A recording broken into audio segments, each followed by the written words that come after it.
канале «Интересные люди».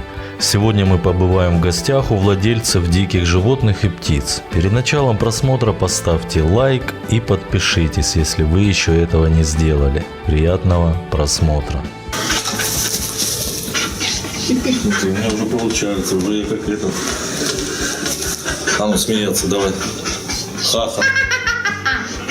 Давай.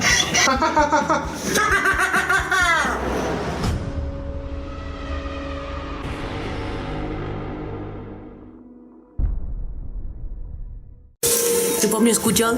Ты по мне скучал? Ты скучал по мне? Да. Ты по мне скучал такой? Да. Ты, Ляль, скучал? Ты мой вкусненький, красивый. Ты мой самый вкусный и красивый? Нет.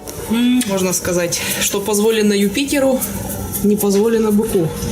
Потому что мне он позволяет очень много, в том числе и фамильярности. То есть у нас с ним отдельная связь. Мы друг друга постоянно, скажем так, проверяем на прочность. Какой возраст у них, у рыси?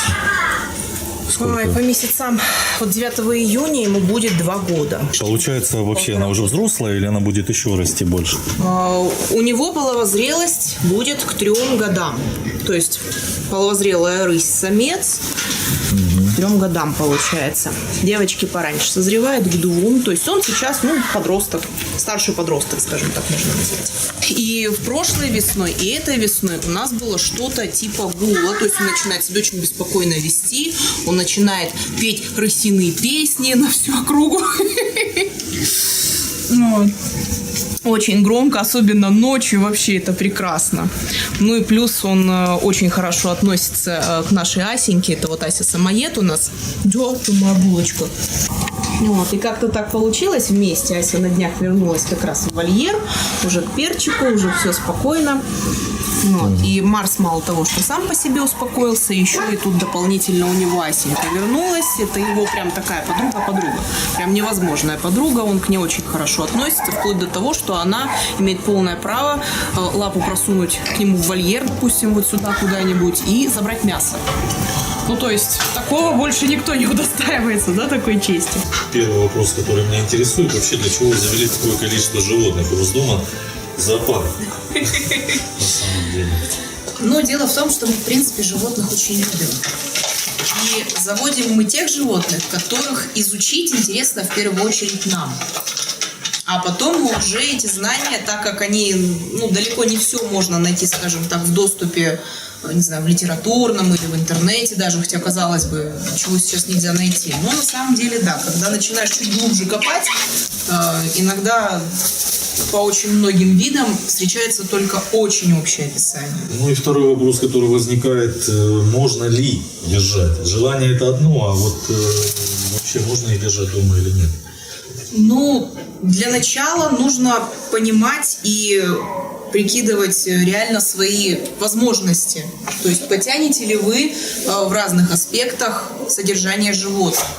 То есть это и финансовый, это и психологический, потому что очень большая зависимость от животных. Но для кого-то из людей невозможность выехать в свободное от работы время куда-то – большое ограничение. Но у нас ограничение неизбежное. Ираклий, ты будешь меня перебивать, да, сидеть?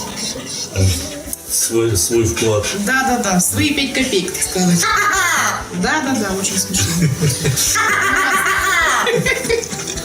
Съемка ведется с живой аудиторией в зале, называется, да, Ираклий? Все, стал намного спокойнее. Кстати, вот этот период, когда у него идет гул, и как бы предварительный, скажем так, гул, пробы и репетиции, у него 2 состояния. Он либо агрессивный, то есть он постоянно ворчит, либо он начинает, скажем так, в любовные игры играть. Да, Марсюша? Вот. Сейчас он уже прям заметно успокоился, то есть он сейчас за все это время, что мы здесь с вами проводим, ни разу не заворчал, не рыкнул. Вот буквально еще неделю назад это все дело у нас действие сопровождалось прям такими ворчаниями, прижатыми ушами, недовольными мордами. Нам иногда говорят, что очень плюшевый, выглядит абсолютно безопасным и вообще. А потом мы какое-нибудь коленце выкидываем во время прямого эфира, да, и сразу становится понятно, что Марсюша вообще ни разу не плюшевый. Он, кстати, очень вредный, очень характерный кот. Ну, говорят, что избалованный. Но это не точно. Но взгляд пофигиста просто такого. Он как хозяином себя чувствует. Ну да, конечно. В принципе, рысям это свойственно, но они как минимум одиночки, поэтому. Вот. А во-вторых, Марсюша, что родился в любящей семье, что растет сейчас в семье, где ему очень много внимания уделяется, он прям реально очень. Вот. Ну, это классно. Да, это классно, его хочется тискать. Этим мы его, конечно, и балуем, потому что многое, ну, наверное, многое спускается на тормозах, но все-таки с хищниками нельзя давить, когда говорят, что нужно, чтобы, ну, не знаю, это и с собаками часто практикуют, то есть такую вот доминантную систему поведения, что вот нет, вот только я хозяин, я царь и бог, а вот ты на ступеньку ниже должен жить. Ну, нет, с хищниками такое не прокатывает. Это все до поры до времени. Доминирование, в конце концов, природа расставляет свои точки над «и», кто здесь сильнее, кто здесь быстрее, у кого реакция больше. Поэтому все-таки, тем более с кошками, нужно действовать, скажем так, партнерски.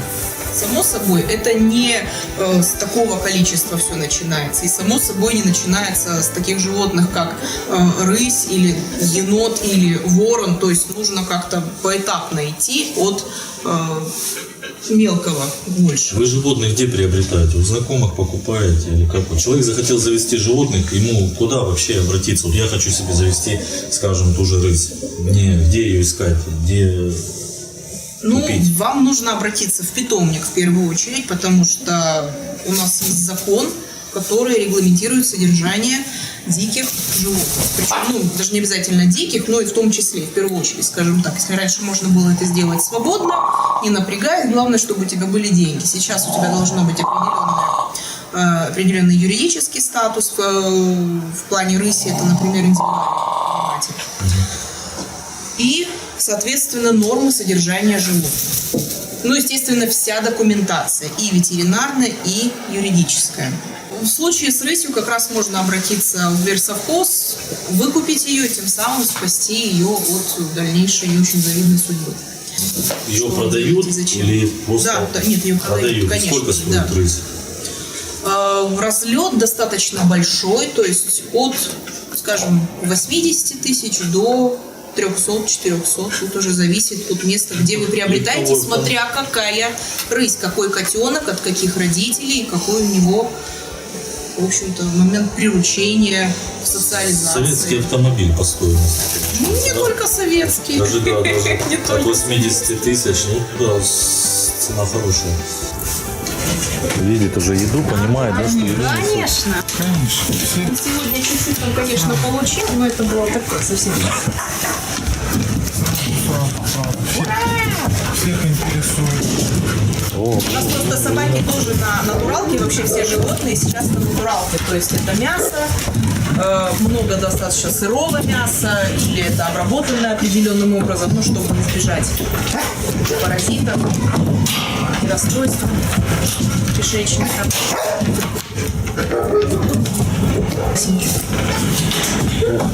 Ты какой шустрый. Если это так говорится.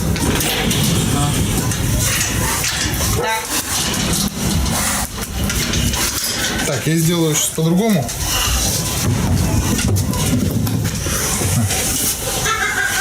Отвлекающий маневр. Все логично. Вот и вся и твоя еда. Цыпа. И тут просыпаются животные инстинкты, да? Начинают фыркать. У нас в самом начале была очень большая проблема, это пищевая агрессия. То есть то, что он сейчас фыркает, это вообще, ну, ничто на самом деле. Смотри, какая ножка. Смотри, какая ножка. То есть мы не то, что с рук, а в принципе не могли находиться, ну, метрах в 3. То есть любое движение, даже если мы шли мимо, воспринималось как угроза его еде. И это сопровождалось все очень такими агрессивными воплями, рычанием, ворчанием. Это был котенок, ну, примерно размером со взрослую кошку обычную. Но угроза была более чем реальная. То есть, в принципе, когда спрашивают, у вас есть травмы от него, да, то есть укусы или царапины, да, глубокие какие-то. Вот все, что нам довелось от него получить, было именно вот в эти, наверное, полгода. Нет, даже меньше немножко, потому что мы над этим очень плотно работали. То есть где-то месяца через 2 у нас был уже очевидный прогресс в плане того, что пищевая агрессия начала уходить. Вы вообще подсчитывали, сколько у вас выходит на содержание всех ваших животных в месяц? Подсчитываем. Сколько? Много. Если говорить только о кормлении, то это порядка где-то 60 тысяч в месяц. Если добавить сюда ветеринарные расходы, такие как, допустим, обработки регулярные, ну, еще где-то вот на одну голову примерно 1500-2000 в 3 месяца. Иногда бывает чаще. То есть, допустим, листогонные какие-то препараты мы даем чаще. А если сюда добавить еще прививки ежегодные, еще какие-то манипуляции, осмотры, это все, что планово, то есть это не касательно экстренных каких-то случаев. Да, да. Лис, лисичка, он же мальчик Лис. Локи, да, про тебя заговорили, про тебя, мой сладкий. Локи добрые? Локи это мальчик, он... Ну, скажем так, не знаю, насколько его можно добрым назвать. То есть он не агрессивный, он очень лояльно относится ко мне. То есть он меня может очень аккуратно и нежно вот так вот подержать за нос. То есть он не прихватывает, не прикусывает, а мы вот так нос к носу, он мне может так аккуратненько взять за нос. То есть, как правило, такое поведение лисам даже с хозяином не свойственно. Они все-таки характерные достаточно ребята. Вот. Но у нас у Локи такая достаточно психология нетипичная. Вот. Он очень спокойный, хотя он может абсолютно хорошо и весело общаться с животными, он хорошо контактирует с нашими собаками. Да, ну что, да. В вашем случае, если брать змей, да, в прошлый раз я был у Сергея, он говорил о том, что можно там на 2-3 недели оставить змеи и не переживать за них. То есть в вашем случае я понимаю, что оставлять даже на 1 день нельзя, потому что вольеры их надо чистить, надо кормить постоянно. Ну да, плюс добавьте еще мою личную паранойю, ну не только мою, и Марка тоже, потому что мы не можем все-таки себе позволить, ну мы даже ночью иногда встаем, когда слышим лай какой-то, то есть нужно проверить обязательно. Ну это такое, знаете, ответственность, это страх за безопасность, всегда, он всегда присутствует, от этого никуда не деваемся. Мы, в принципе, стараемся, если есть такая возможность, ну, дома не оставлять их в одиночестве. То есть, если есть вариант поехать кому-то одному из нас, мы так и поступим. Если нужно выехать, допустим, куда-то по работе надолго, то есть утром выехать, вечером вернуться поздно, мы просим наших друзей присмотреть обязательно. Сейчас занимаемся установкой как раз камер наблюдения, то есть через которые можно наблюдать на расстоянии через Wi-Fi. То, что доставляет удовольствие другим, как всегда, как правило, не доставляет удовольствие, например, соседям. Было такое, что пожаловались на вас соседи, что был конфликт и далее, это, наверное... Но нет. Вот к слову сказать, нет, потому что у нас соседи очень классные. Как-то, я не знаю как, так кармически нам очень повезло с соседями. Они тоже любят животных? Они мало того, что любят животных, у них есть еще и свои. Ну вот у нас, сейчас Локи у нас возился, да, он просто боится мужчин, причем совершенно необоснованно. Но это вот его личные какие-то законы. Луку достаточно трудно давать с точки зрения уборки. Но Ну да, мы ее спером. даем в полном пюре, чтобы он сам ее ощипывал, и тут просто снежное пюре. Куры у нас просто еще остались. У нас в прошлом году мы заводили для него бройлеров, и вот у нас остались, грубо говоря, ну как, мы чищенные, замороженные. Но это уже разделанное все. А утку, ну, обычно свежак идет прям вот пюре, ну, не живое. Ну да, придумай. Да, ну потому что очень много полезных веществ все-таки та же заморозка убивает. Ну, вообще-то хороший парень, абсолютно хороший. Да. Не пойдем. Да не ходи. Так они кусаются сейчас или что с ними происходит? Он защищает территорию, чтобы никто не заходил. Да, у него самку, самка, территорию, гул, да. вот он сейчас, да, начинает. Слушай, А вот вообще это ты он- зря вообще сделал. Сейчас он выйдет и даст нам дроздов.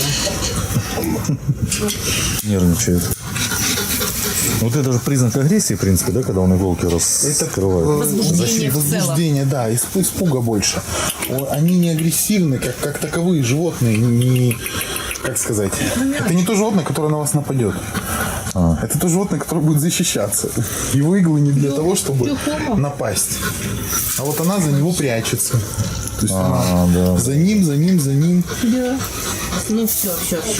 Он у нас звезда. У нее такие нежные иголочки, как прямо Это кажется из-за цвета. пушистик. Да. Тихо, мячик. Да. Думаешь, сладкий, да. А с какого животного посоветуете начать? Кроме кошечек и собачек стандартно. Вот из диких животных, которые вы занимаетесь, что проще, с чего лучше начать? Ну, сложно, но может быть с хорька. То есть, если идти по размеру, допустим, может быть с хорька начать. Потому что они хоть и одомашненные, тоже фретки, да, к примеру, но все-таки в них очень много достаточно повадок именно таких замашек. То есть лис, енот – это не первые животные должны быть. Ну, я так считаю. Может быть, так получится, и вам попадется то животное, с которым у вас будет контакт просто изумительный. Но рассчитывать на такую вероятность не стоит все-таки. Между собой животные уживаются? Смотря какие. Вот у нас в прекрасной компании общаются 2 самоеда, 2 кота и лис. Вот енот как раз, вот Хельга у нас не вписывается в эту компанию, она у нас слишком такая не манерная дружит девочка. она, Да. Когда Марс был маленьким, у нас есть архивное видео, в котором они вот в такой же компании, мы просто заходили к ним в гости, он абсолютно спокойно с ними общался, играл. В принципе, там никто никому не мешал, они бегали, прыгали с мячиками, кто-то с кем-то играл. Ну, потом он подрос, А детей у вас вообще нет? не прекратилось. Пока нет. Я даже представляю, что будет, когда они появятся.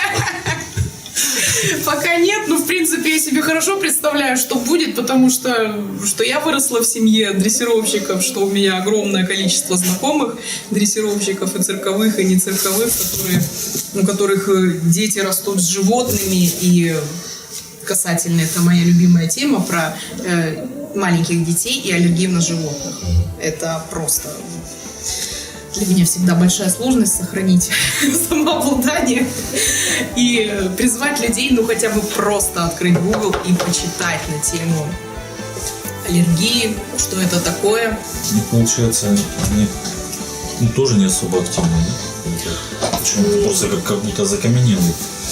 Но это такое впечатление, на самом деле, довольно обманчивое. Во-первых, он все-таки ручной, то есть он знает прекрасно, кто я, он узнает меня. Он знает, что от меня ждать, что, в принципе, ничего плохого с ним не делают, и все будет нормально. Он, по-моему, даже очень чувствует, когда его начинаешь гладить, у него глаза закатываются. Но на самом деле он закрывает глаза, когда я глажу вот здесь. Здесь у них так называемый 3-й глаз. Мы ему закрыли датчик. Датчик закрыли, у него закрылись глаза. Ну, это, конечно, А чем шутка, но тем питается не менее. игуана? Это растительноядная ящерица. То есть основа рациона у него салат.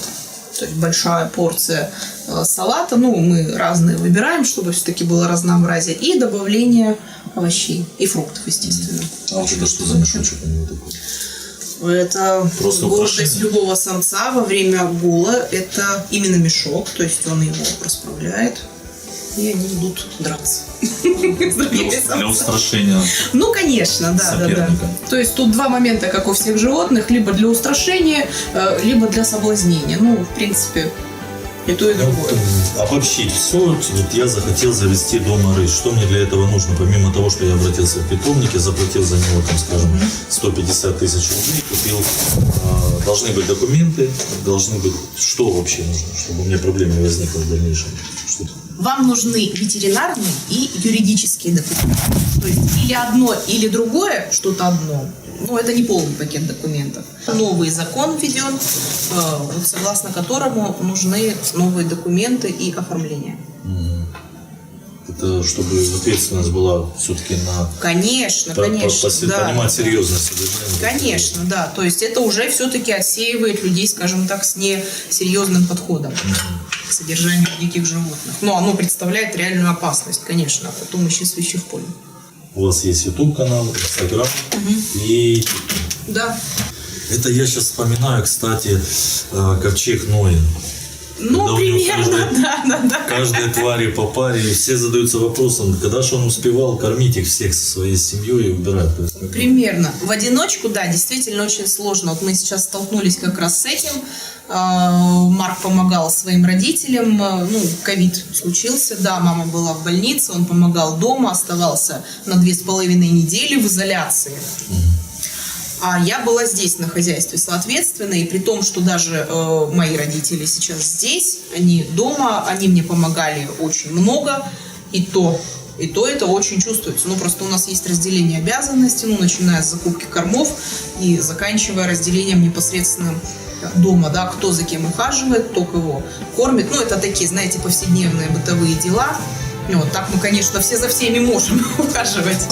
в сравнении с змейками, конечно, у него грубоватые прямо. Конечно, грубоватая, а вот эти колючки, которые на хвосте расположены, они еще и прям реально очень колючие. Все-таки хвост — это основное оружие игуан. Поэтому... Он маленький или это уже все? Нет, это взрослый. Это, все, конечно да? же, взрослый, да, мальчик очень уже такой прям мужчина в самом расцвете сил. А, он тоже линяется? Конечно, конечно, как все рептилии, он обязательно линяет. Вот есть немного. Просто змеи линяют чулком. Если это змея в норме, она полностью здорова, она линяет чулком. То ящерицы линяют именно вот так, кусочками. То есть нужно за этим следить, чтобы тоже не оставалось ничего. Помогать, если он сам не пролинивает, это делать. Да, на самом деле даже ручные игуаны могут быть очень энергичными. Они достаточно быстро бегают. Они хорошо лазают по деревьям, прекрасно с них шлепаются. У него тоже имя есть? Дракарис, да. Дракарис. Да. Он очень любит сладкие фрукты. Ну, вот хурма, бананы, виноград.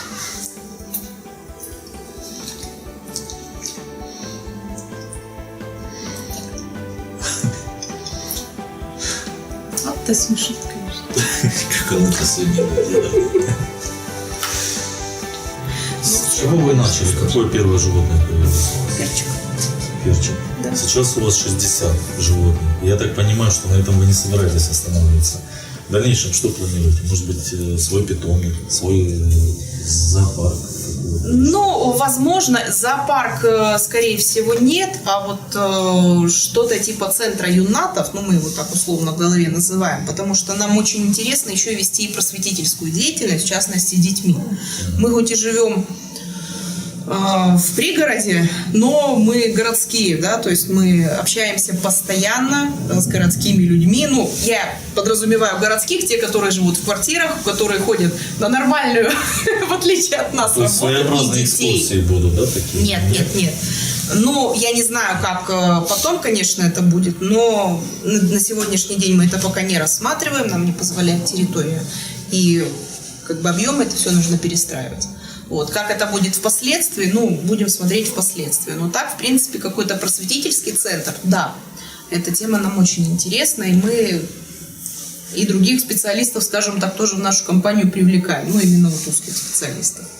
Как вот заботятся над животными, там, отваривают им мяско, там, филешечки им отрезают. То есть я понимаю, что с этими животными такого делать не нужно, да? Ну, вообще, каких вы животных имеете в виду, когда отваривают? Это вот скорее рацион уже для больных животных. Когда уже диетическое питание, вот тогда да. А так, если орган не используется, он атрофируется. Если кошкам и собакам дают мягкий корм без специальных показаний, зубы не используются, и начинаются проблемы.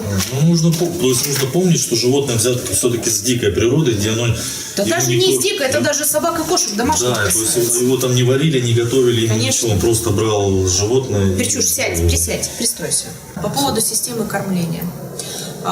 Мы сейчас со всеми животными, но началось это вот где-то с января и с собаками, перешли на систему кормления BARF. Это английская аббревиатура, расшифровывается она на русский как система, соответствующая биологическому кормлению. Ну, это условно, да, это не дословный перевод. То есть это сырое мясо с овощами и с добавлением жиров. Но сырое мясо не полностью, потому что все-таки исключить паразитов нужно, ну, минимизировать как минимум, да. То есть это промороженное и ошпаренное кипятком мясо. То есть мясо промороженное размораживается, нарезается, ошпаривается кипятком и подается вот в таком виде уже. То есть полусырое получается, практически на 75% сырое. Добавляются мелкие овощи, мелко нарубленные овощи, зелень, все, что соответствует рациону, естественно, без запретов. И добавляется, в нашем случае это рыбий жир. И добавляется масло. Сельдевое, анчоусное или лососевое. Тут уже в зависимости от показателей. То есть кому-то нужно набрать вес, кому-то нужно добавить жиров, но чтобы не увеличивался вес, енот, например. Кому-то это для шерсти. То есть там свой комплекс витаминов, который необходим конкретному виду. То есть нужно, чтобы не было большой нагрузки на почки, от белка, естественно, да, потому что не у всех животных далеко есть чистое мясо. То есть нужно стараться придерживаться того, как животное питается в природе. Некоторые, наверное, люди возмущаются, как так вы из природы забрали животных к себе домой, вы их мучаете, издеваетесь над ними, отпустите их. В этом плане гуманно содержать их дома или отпустить, что лучше сделать животным? Им плохо, когда за ними так ухаживают, или хорошо? Во-первых, насчет самого термина гуманность, да, это человечность, это немножко все-таки не про животных. Не может быть человеческого отношения у животных к чему-то, да?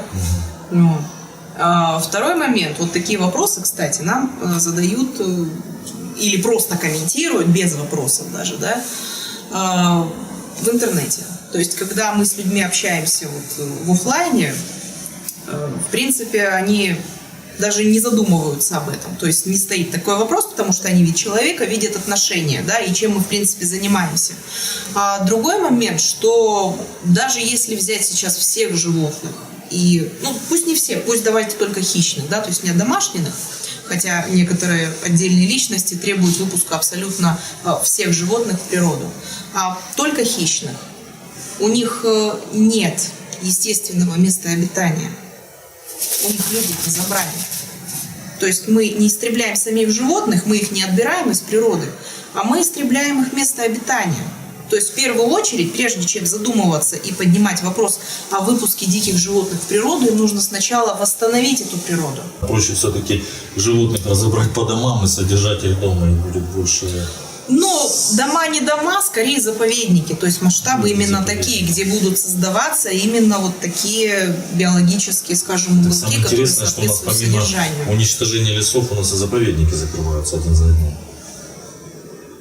Раньше, когда какое-то дикое животное оказывалось в городе, это было что-то, событие, да, какое-то, а сейчас настолько они все рядом и близко уже, просто из-за того, что, в принципе, то, что было для них естественным местом обитания, для них город стал естественным местом обитания для поиска пищи. Либо другой момент есть, когда животные приходят, точнее не то, чтобы приходят в город, а скорее, когда город приходит, люди приходят в природу, но делают это аккуратно. Таких городов можно по пальцам пересчитать, но они имеют место быть, где животные чувствуют себя спокойно. Олени, не знаю, белки, то, что, в принципе, нам особо не свойственно, прям совсем в городе. То есть у нас, конечно, тоже есть зоны, где белки обитают. Все, у нас оленей так-то не водится.